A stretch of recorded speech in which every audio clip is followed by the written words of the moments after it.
Hello, स्वागत आहे तुमचं सर्वांचं माझ्या एका नवीन व्हिडिओमध्ये. तर आज बनवणार आहोत बघा आपण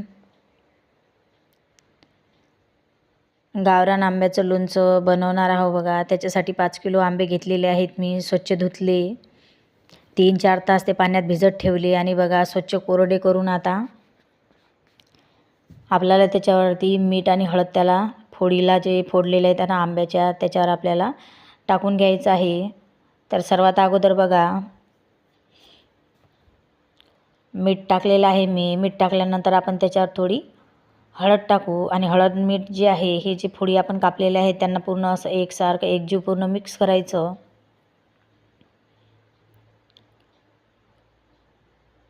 असं हळद मीठ अगोदर जर आपण आंब्याच्या फोडींना लावून ठेवलं तर खूप भारी चव लागते फोडींची. तर बघा आता हळद आणि मीठ टाकून झालेलं आहे. आता हळद आणि मीठ दोन्ही बघा आपण आंब्याच्या फोडीमध्ये छान असं मिक्स करून घेऊ.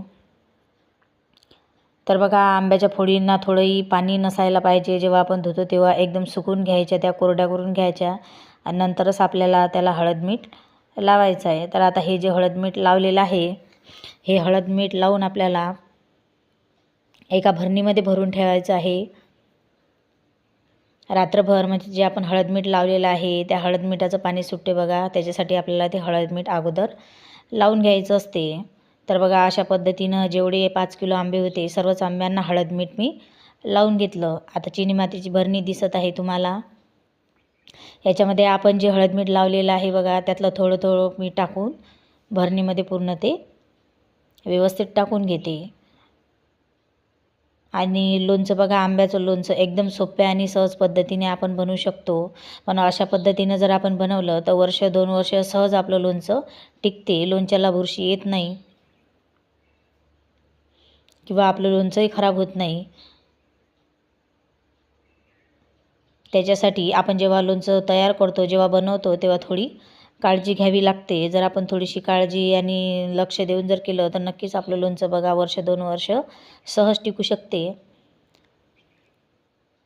तर बघा 2-3 भांड्यामध्ये दिसत आहेत तुम्हाला की सर्व मी हळद मीठ लावून घेतलेलं आहे त्याला. आता एका भरणीमध्ये थोडं थोडं करून जे आहे हे पूर्ण मी एका भरणीमध्ये पॅक करून ठेवते. तुम्ही पांढरा कपडा जरी बांधून ठेवला तरी चालते भरणीला, पण झाकण आहे तर मी झाकणच लावून घेते. आता थोडं थोडं करून बघा, थोडं थोडं करून पूर्ण जे आहे ते भरणीमध्ये आता मी भरून घेतलेलं आहे. आणि त्याच्यावर तुम्ही कपडासुद्धा बांधू शकता आणि झाकणसुद्धा लावू शकता. तर मी झाकणच, भरणीचं जे झाकण आहे ते झाकणच त्या भरणीला लावून ठेवते. आणि ही भरणी जी आहे ही रात्रभर आता अशीच ठेवून द्यायची. तर आपल्याला याच्या समोरची प्रोसिजर जी आहे ते सकाळी करायची आहे. तर रात्रभर बघा भरणी अशीच आपण ठेवून दिली. भरणी ठेवून दिल्यानंतर बघा आता सकाळी आता आपण लोणच्याची तयारी करू. तर दुसऱ्या दिवशी सकाळी बघा जे भरणीमध्ये आपण जे लोणच्याच्या फोडी ठेवलेल्या होत्या त्याला हळद मीठ लावून ठेवलं होतं. तर त्याचं बघा हळद मिठाचं जे पाणी सुटलेलं आहे तर त्याच्यातून बघा ते फोडी काढून घेतल्या. एक असा कपडा टाकायचा आणि त्याच्यावर त्या फोडी सुकू घालायच्या, वाळू घालायच्या, जेणेकरून त्या फोडीला पाणी राहिलं नाही पाहिजे, असं पूर्ण सुकल्या पाहिजे त्या जेव्हा आपल्याला लोणचं टाकायचं असते तेव्हा. तर इकडे बघा कपड्यावरती दिल्या आपण फोडी टाकून, जे काही ओलावा असेल त्याला तो निघून गेला पाहिजे. तर बघा थोड्या वेळानं तो सुकल्यानंतर त्याच्यावर हात थोडा हलक्या हाताने ते फिरून घेतल्या. आता हे आपल्या इकडे फोडी सुकतात तोपर्यंत आपण करू आता मसाल्याची तयारी. तर लोणच्यामध्ये बघा अगोदर मी मोहरी भाजून घेतली आणि हलकी भाजायची. जास्त मसाला जो आहे तो जास्त भाजायचा नाही, हलक्या आचेवरच, कमी आचेवरच तो भाजायचा. तर अगोदर बघा मी मोहरी भाजून घेतली आणि नंतर आता टाकली आहे मी मेथी. तर मेथीसुद्धा कमी आचेवरच, जास्त न भाजता बघा कमी पावरवरच असे थोडी थोडी सर्वच मसाले असे भाजून घ्यायचे. तर बघा मोहरीसुद्धा भाजून झाली, मेथीसुद्धा भाजून झाली. आता जिरं झाल्यानंतर बघा लवंग आणि काळी मिरी हे सुद्धा मी भाजून घेणार आहे. तर जेवढे काही आपले मसाले होते ते बघा एकामागे एक मी सर्व मसाले असे छान असे भाजून घेतले. सोप आहे तर सोपसुद्धा अशा हलक्या आचेवरती भाजून घेतली. आता सर्व मसाला बघा आपला जवळपास पूर्ण भाजून झाला. धने जे आहे धनेसुद्धा कमी आचेवरती थोडी वाफ देऊन त्याला ते सुद्धा भाजून घेतले आणि मोहरी डाळसुद्धा भाजून घेतली. तर बघा सर्वच मसाले आपले छानपैकी मस्त असे भाजून झाले. आता पॅनमध्ये तुम्हाला तेल दिसत आहे, तर याच्यामध्ये बघा हळकुंड आणले होते लोणच्यामध्ये टाकायसाठी. तर ते हळकुंड जे आहे ते अगोदर तेलामध्ये आपल्याला तळून घ्यायचे आहेत आणि नंतर मिक्सरामधून काढायचे आहे. तर बघा तेल तापलेलं होतं. हळकुंड जे आहे ते मी तेलातून अगोदर काढून घेतले.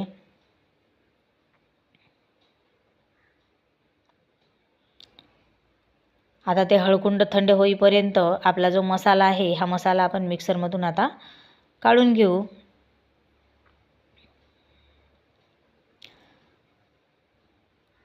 तर बघा आपले हळकुंड थंड होईपर्यंत आपण जो मसाला घेतलेला आहे, मोहरी घेतली, मेथी घेतली, जिरा आहे, काळे मिरे आणि लवंग आहे, धने आहेत, मोहरीची डाळ आहे, सोप आहे, हे सर्व जे आपले मसाले आहे ते मस्त बघा असे जाडसर काढून घ्यायचे.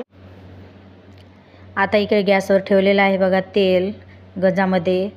ते चांगलं कळकळीत असं गरम होऊ द्यायचं आणि त्याच्यामध्ये टाकलेलं आहे हिंग.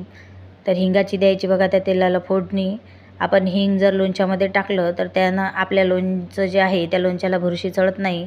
त्याच्यासाठी हिंग टाकणं हे गरजेचं असते. आणि मेथी जर आपण लोणच्यामध्ये टाकली तर त्याने बघा आपलं लोणचं जे आहे ते कडक राहते. आता सगळे मसाले जाडसर असं मस्त मिक्सरमधून काढून घेतले आणि ते मसाले घेतले कोपरात.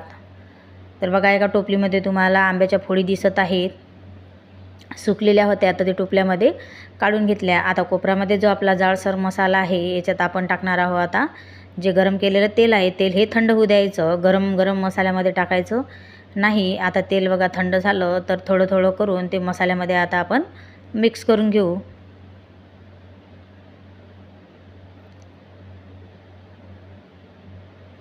आणि मसाले जे आहेत आपले ते मसाले आपण जास्त भाजायचे नाही, म्हणजे कमी आचेवरतीच थोड्या थोड्या फ्लेमवरच बघा ते भाजायचे, नाहीतर मग जास्त ते जळून जातात. तर बघा तेल टाकलेलं आहे, आणखीन आपण थोडं तेल टाकू आणि जो मसाला जो आहे तो मसाला तो पूर्ण ओला करून घेऊ.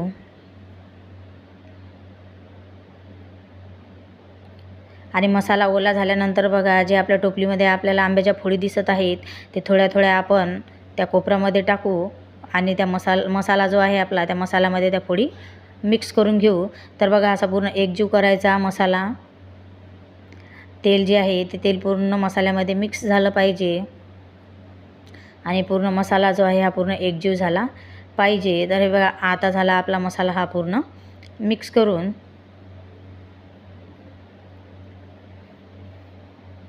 तर जे आता टोपलीमधल्या जे आपल्याला फोडी दिसत आहे ते आपल्याला आता कोपऱ्यामध्ये टाकायच्या आणि थोड्या थोड्या करून आपण ते आता मसाल्यामध्ये फोडी त्या मिक्स करून घेऊ.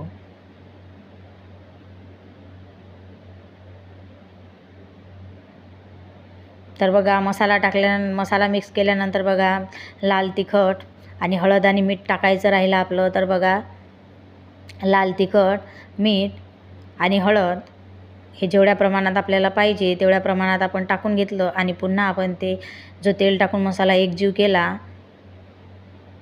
त्याच मसाल्यामध्ये मिरची पावडर, हळद आणि नमक आपण पूर्ण ते एकत्रित करून घेऊ. आता मसाला एकदम छान लालसर असा दिसत आहे.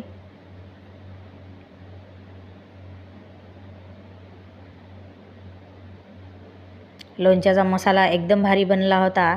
अशा पद्धतीने जर आपण बनवलं तर 1-2 वर्ष सहज आपल्याला लोणचं टिकते. लोणचं खराब होत नाही, लोणच्याला बुरशी येत नाही. तुम्ही सुद्धा अशा पद्धतीने ट्राय करून बघा, नक्कीच खूप भारी चव होते लोणच्याची.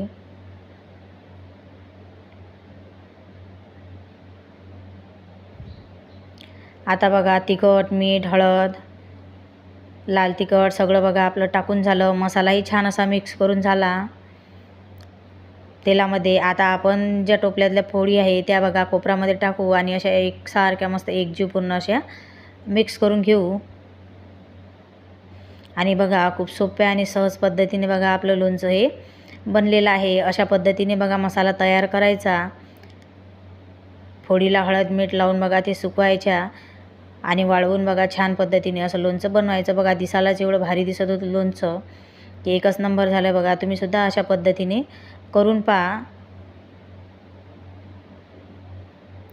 आणि लोणचं जे आहे ते 1-2 वर्ष तुम्ही टिकवू शकता. तर नक्कीच तुम्हाला व्हिडिओ कसा वाटला कमेंटमध्ये सांगायला विसरू नका. व्हिडिओ जर आवडला तर लाईक करा, शेअर करा आणि माझ्या चॅनललासुद्धा सबस्क्राईब करा. तर करा मग मस्त लोणचं आणि 1-2 वर्ष सहज घरी बसून मस्त खा. तर चला मग भेटू पुढच्या व्हिडिओमध्ये.